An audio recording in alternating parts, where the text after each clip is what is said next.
Now we are going to analyze and evaluate the sources and uses of cash. We have to do that. We have to prepare the sources and uses of cash table. Now in this table, it's the key tool for analyzing cash flows. The sources and uses of cash table is a key tool for analyzing cash flows of a company. It divides into two sections. On the left side of the table, we shall record all the positive signs, cash inflows of the company, all the activities that generated cash over a period of time. On the right side of the table, which we call uses of cash, will record all the negative cash outflows, all the activities that use up cash. That table will help us understand the total cash inflows of the company, total cash outflows of the company, and the difference must be always equal to the change in the cash and cash equivalents. Now, if you take a look at the table, we divide it into two sections, the sources of cash inflow and the uses of cash flow.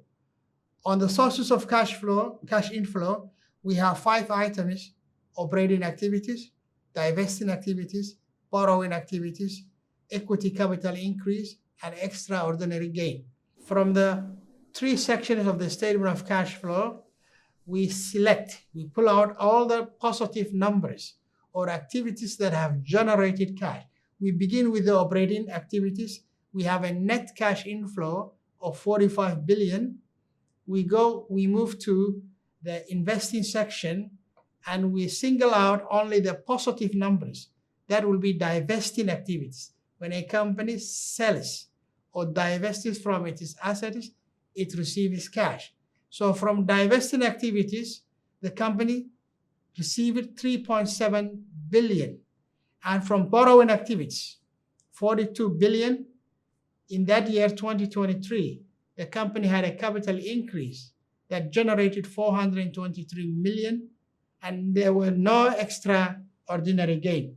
When you add up all these 4 activities, we get 92 billion.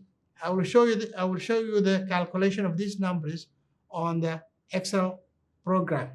Now on the right side, we have listed the total activities, all the activities that have used up cash. The first one is the investing activities. Investing activities consumed 76 billion baht. Debt repayment activities, the company has paid a total of 21 billion on debt repayments. In that year, the company did not buy back its shares, so the equity capital decrease is 0. The company has paid its shareholders dividends in the year 2023 amounting to 3.2 billion baht. There were unfortunately extraordinary loss, which means the effect of exchange rate change on the company's foreign exchange created a loss of 537 billion. Now when we add all the total inflows, we get 92 billion baht. All the total outflows, 101 billion, meaning the total outflow in 2023 was greater than the total inflow. That has caused the cash inflow. Where will the difference of 9 billion come? Since the total outflow was larger than the total inflow, the company must use up its beginning cash balance.